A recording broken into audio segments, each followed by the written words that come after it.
Si Haruka Wieser ay isang nag-aasam na estudyante na may mataas na ambisyon. Nag-aaral sa University of Texas upang makamit ang dalawang magkahiwalay na degree. Ngunit matapos magmensahe ng kaibigan na papauwi na siya mula sa campus, bigla na lamang siyang nawala. Hindi dumating si Haruka sa klase kinabukasan. At nagsimulang mag-alala sa campus. At sa kasamaang palad, lahat ay nagsikap para hanapin siya at natagpuan ang isang malagim na trahedya na gumimbal sa kanilang lugar. Pero bago tayo magpatuloy, pwedeng makahingi ng like at subscribe para sa aking YouTube channel. At kung gusto nyo ng mga ganitong video, si Haruka Wieser ay isang 18 years old na freshman na nag-aaral sa University of Texas. Kamakailan lamang siyang lumipat sa Austin upang simulan ang dalawang bachelor's degree. Ipinanganak si Haruka noong June 20, 1997 sa Portland, Oregon.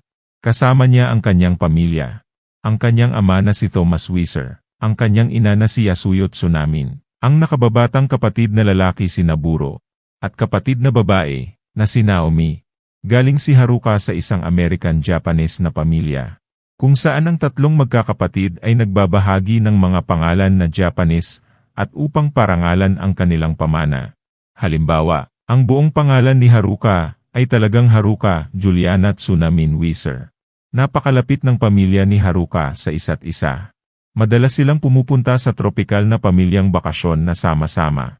Matatag at masayang pagpapalaki na ito ang lahat ng kailangan ni Haruka upang magtagumpay. Nag-excel siya sa elementarya at, sa paglipat sa kanyang mga taon sa high school, napakahusay niya sa parehong math at agham. Lubos na ipinagmamalaki siya ng kanyang pamilya. At sa mga taong nakakakilala sa kanya, siya ay kilala bilang isang matalino at napaka-ambisyosang babae. Sa paglipat sa kanyang mga taon bilang isang teenager, si Haruka ay mahilig sa mga larangan ng sayaw at teatro. Sa edad na 12 noon, humiling siya sa kanyang mga magulang na dalhin siya sa mga leksyon sa ballet. At, nakakita ng pagnanais sa kanyang mga mata at mga pakiusap. Dinala si Haruka sa unang mga klas nito nang siya ay edad 13 years old.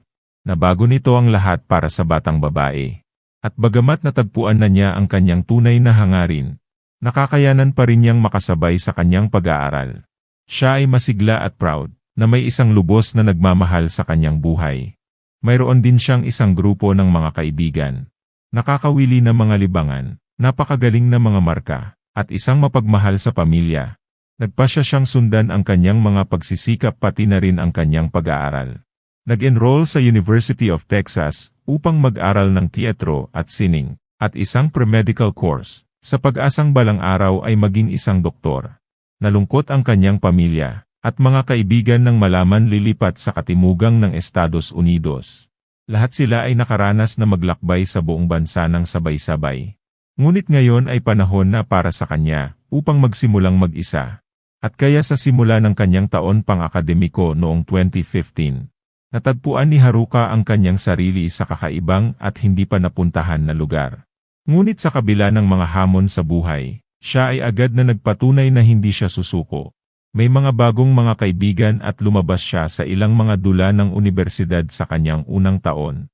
Ngunit lahat ay nagbago noong April 4, 2016, dahil sa malalim na pagkamalikhain ni Haruka sa kanyang pag-aaral. Ito ay medyo kakaiba nang hindi siya dumating sa klase ng umaga na iyon. Ang sitwasyon ay naging higit pang kahina-hinala nang hindi rin siya dumating sa kanyang iba pang mga klase sa araw ring iyon. At habang nagdaan ang oras at araw, mas nag-alala ang mga kaibigan niya. Walang sino man sa kanyang mga guro o mga kaibigan ang makakuha ng impormasyon kay Haruka kung nasaan siya. At kaya nagsumit sila ng ulat ng nawawalang tao sa lokal na departamento ng pulisya. Nagsimula ang isang malawakang paghahanap sa lokal na lugar. Simula sa kanyang tinitirhan, hindi masabi ng kanyang mga kasamahan sa bahay kung bumalik siya sa bahay ng gabing iyon o hindi. Habang nagdaan ang araw, wala pa ring anumang balita kay Haruka. Dahil dito, pinalawak ng mga otoridad ang kanilang paghahanap sa labas ng campus. At, hindi nagtagal pagkatapos ng masusing paghahanap, ay natagpuan nila ang isang nakakagulat na pangyayari. Tinahak ni Haruka mula sa klase patungo sa bahay. Naisip ng kanyang mga kaibigan ang nilakad na ginawa niya pauwi noong nakaraang gabi. At, tiningnan ang oras na kanyang huling mensahe. Malamang naglakad siya nito mga 9:30 ng gabi. Medyo mapanganib ang pag-uwi niya sa tuwing naglalakad. Alam ni Haruka na delikado ang dumaan sa lugar na yon, kaya't laging nagpapadala ng mensahe sa kanyang mga kasamahan sa bahay tuwing umaalis siya sa klase ng sayaw. Ngunit nakakabahala, hindi na siya nagparamdam pagkatapos ng mensaheng iyon. Nang gabi, bago siya hindi dumating sa klase. Natagpuan sa likod ng gusali ng mga dating mag-aaral ng unibersidad sa Waller Creek, na isang magandang ilog na naglalayong sa buong campus. At matapos ang paghahanap ng mga grupo, sila ay bumalik na may dalang masamang balita. Natagpuan ang isang babae na patay, na may malinaw na mga sugat sa kanyang katawan. Siya ay bahagyang nakasuot ng damit at nakasiksik sa pagitan ng dalawang malaking bato sa gilid ng ilog. Tinakpan siya ng mga dahon. Natagpuan rin ang isang tali na nakatali sa kanyang leeg, nagpapahiwatig ng posibleng sanhi ng kanyang kamatayan. Ang mga otoridad ay natagpuan rin ang isang salamin at isang martilyo, na pawang pinaghihinalaang may kaugnayan sa krimen.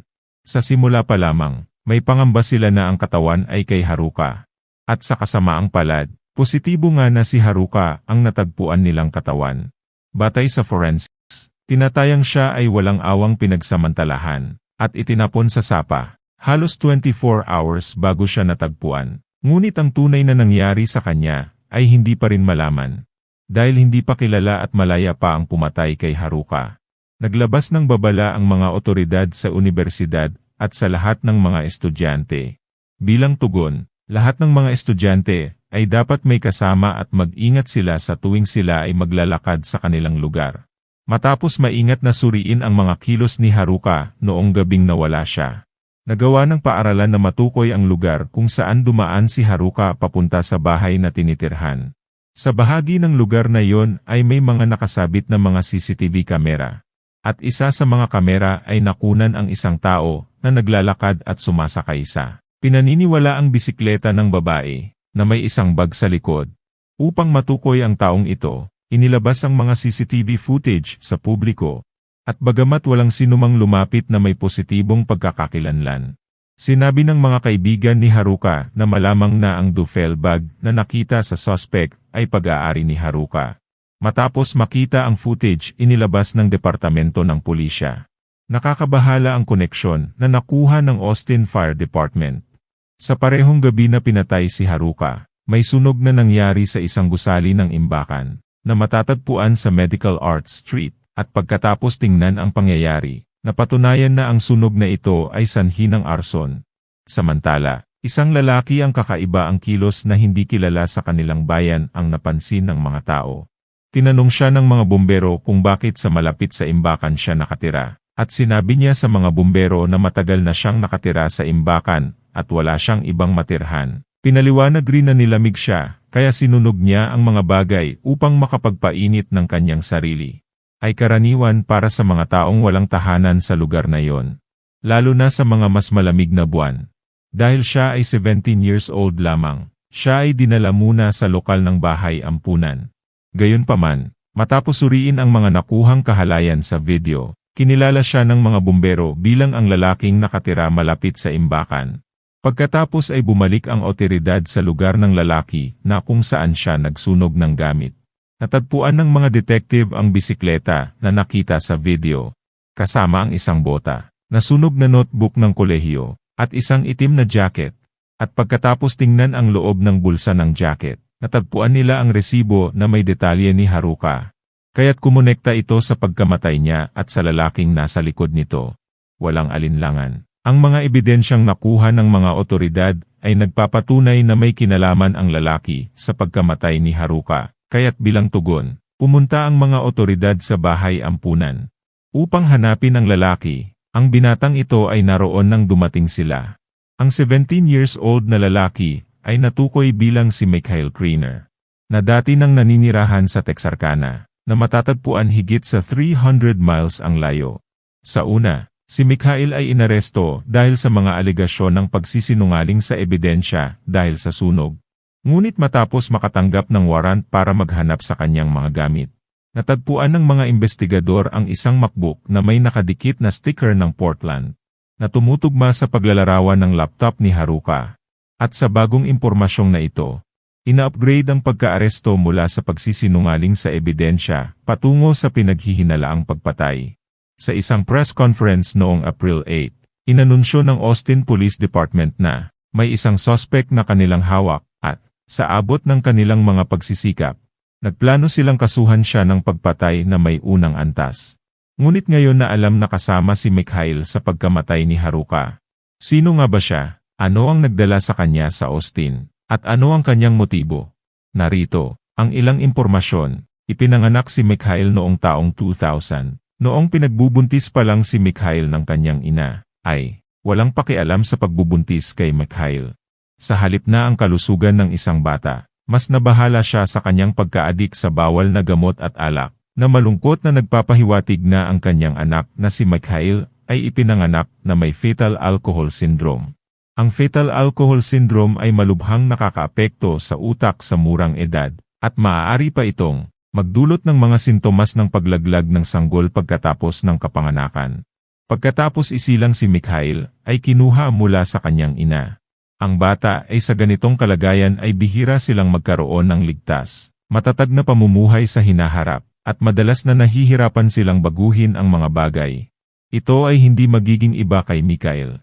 Sa kanyang kabataan, siya ay inilipat-lipat mula sa bahay ng kanyang lola patungo sa mga foster home, pareho sa mga lugar na kanyang pinagdaanan ang malalang pang-aabuso.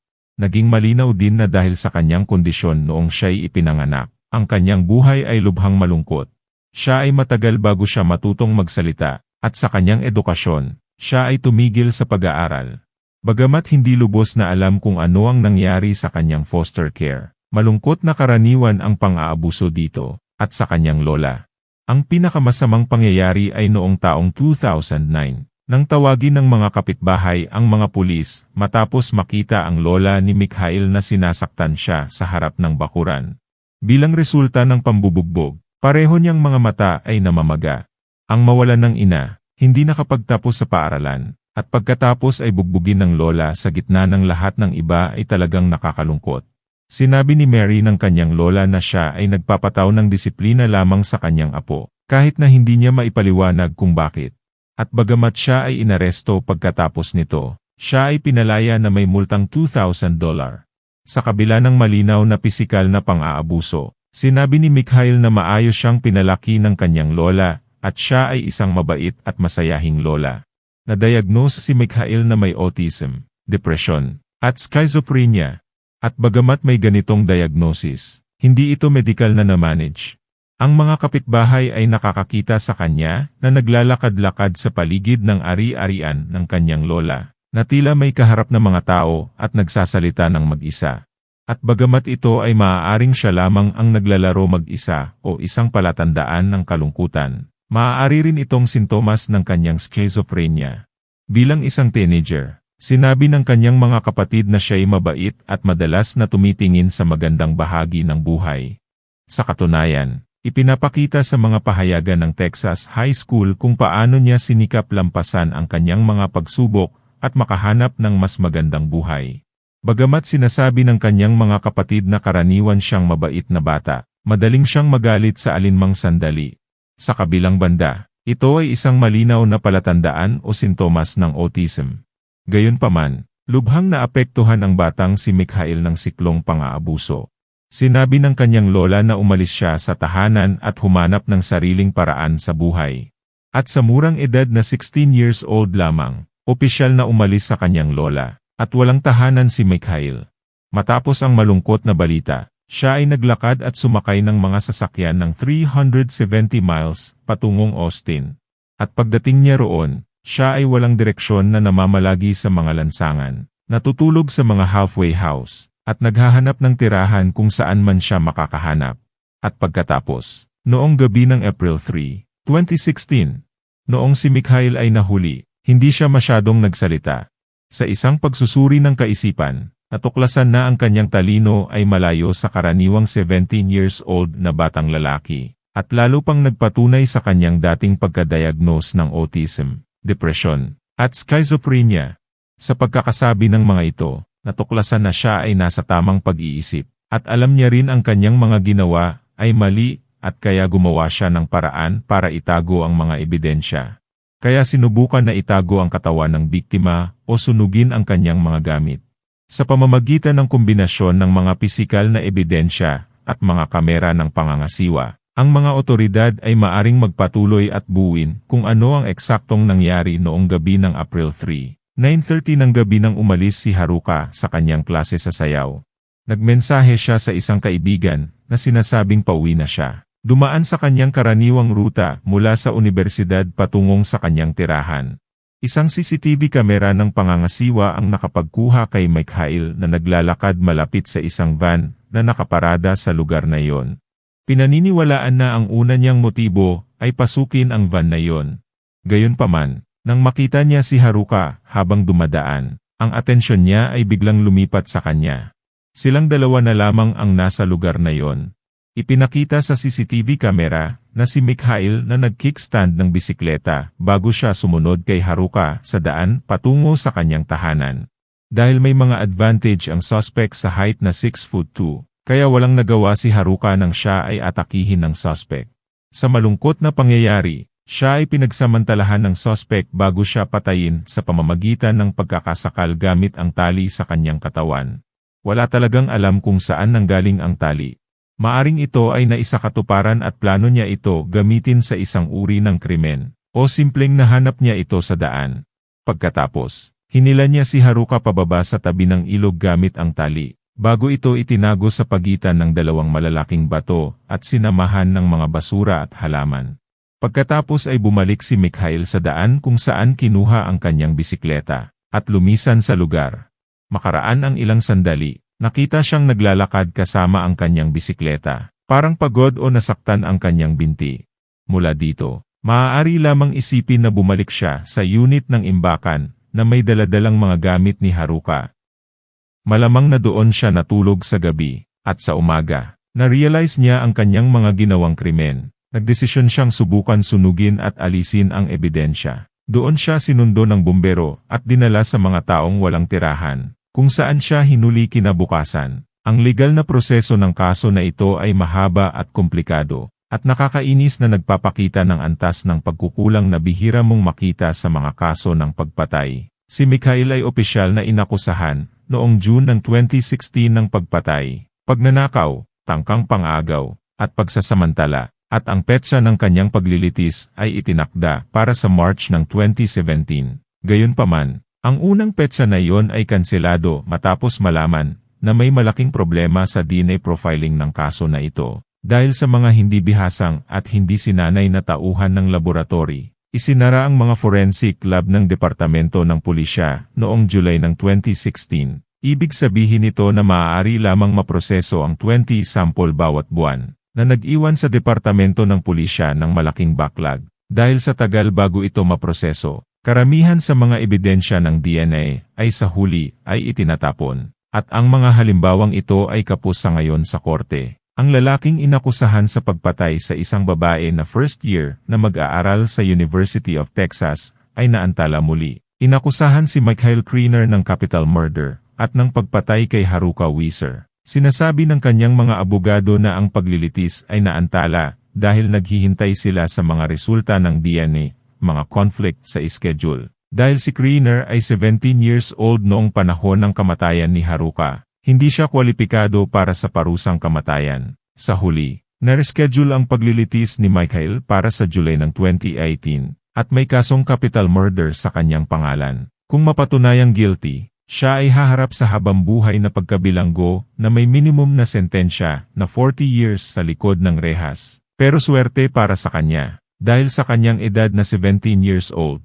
hindi siya pinarusahan ng parusang kamatayan. Isang jury na binubuo ng 7 na kababaihan at 5 na kalalakihan ang ipinakita ang iba't ibang piraso ng ebidensya na nakuha ng pulisya, kasama ang tali ng sasakyan, ang kasuotan ni Haruka, at iba't ibang mga gamit. Isa sa mga pinakamahalagang ebidensya na magagamit ay ang salamin ni Mikhail, na natagpuan sa ilog malapit sa kinaroroonan ng katawan ni Haruka. Kumpirmado ng kanyang manggagamot na ito nga ang kanyang salamin. At higit pa rito, ang kanyang reseta ay partikular na kakaiba. Ang surveillance footage na nagtala sa suspect habang sinusundan si Haruka ay napakahalaga rin. Kahit na ito ay maituturing lamang na circumstantial evidence. Matindi ang pagtanggi ni Mikhail na siya ang pumatay kay Haruka. At sinabi niyang, sa oras ng kanyang kamatayan, siya ay nasa ospital at nagpapacharge ng kanyang telepono. Bagamat wala itong ebidensya upang suportahan ito, sinabi rin niya na natagpuan niya ang mga bag ni Haruka sa kanyang pag-uwi. At dahil sa kanyang pagiging walang tahanan, kinuha niya ang mga ito upang tingnan kung mayroong kahit anong mahalagang bagay sa loob. Dahil sa kawalan ng tahanan, hindi niya kayang magbayad ng magaling na abogado, kaya nagpasya siyang magrepresenta na lang sa korte. Nabihira namang magtagumpay. Pagkatapos ilatag ang lahat ng ebidensya, umalis ang jury upang magpasya sa hatol. Agad silang magkakaroon ng desisyon, pero dahil sa karamihan ng ebidensya, ay ito ay tatagal sa kanila ng higit sa 10 oras bago magdesisyon. Si Mikhail ay naroon sa panahon ng pagkawala ni Haruka, at tila ang campus ay karamihan sa mga oras ng kanyang pagpatay ay bakante rin. Matapos ang mahabang at nakakapagod na pagtatalo sa pagitan ng jury, si Mikhail ay napatunayang may sala sa pagpatay kay Haruka Weiser, kaya't hinatulan siya ng hukom na habambuhay na pagkabilanggo, na may minimum na 40 years bago siya maaaring makakuha ng parole. Dumalo ang pamilya ni Haruka sa paglilitis, at matapos ang hatol, ipinakita ng may suliraning binatang lalaki ang ganap na kawalan ng pagsisisi para sa kanyang krimen. Walang anumang dahilan para sa pagpatay sa ilalim ng anumang kalagayan. Ipinakita na si Mikhail ay max intensyon na pumatay at alam niya ang kanyang mga kilos, at siya'y ganap na karapat-dapat sa parusa.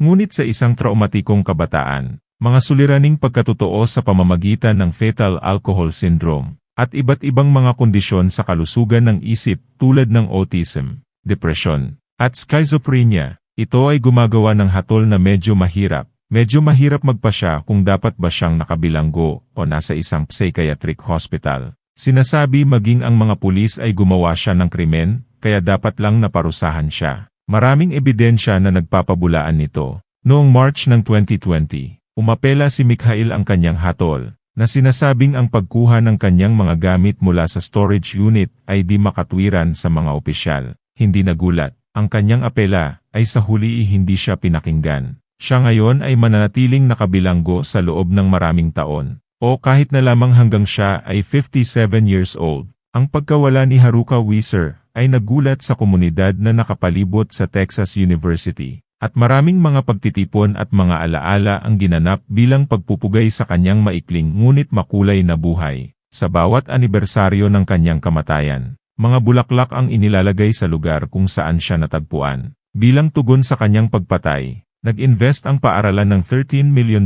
upang mapalakas ang seguridad sa campus. Kasama dito ang mas epektibong at mas madalas na pag-ilaw, pagtaas ng mga patrol officer, at karagdagang mga surveillance camera sa buong campus. Si Haruka Weiser ay isang minamahal, may talento, at kaakit-akit na magandang babae na may tunay na sigla sa buhay, at nagkaroon siya ng tunay na epekto sa lahat ng mga nakakilala sa kanya. Ang kanyang mga malalapit na kaibigan ay nagkaroon ng mga tattoo na magkapareho bilang pagpupugay sa kanya, na nagpapakita kung gaano siya kahalaga sa kanila. At malinaw na, ang kanyang pamilya ay patuloy na labis na nagmamahal sa kanya hanggang sa ngayon. Hanggang sa muli. Salamat sa panonood.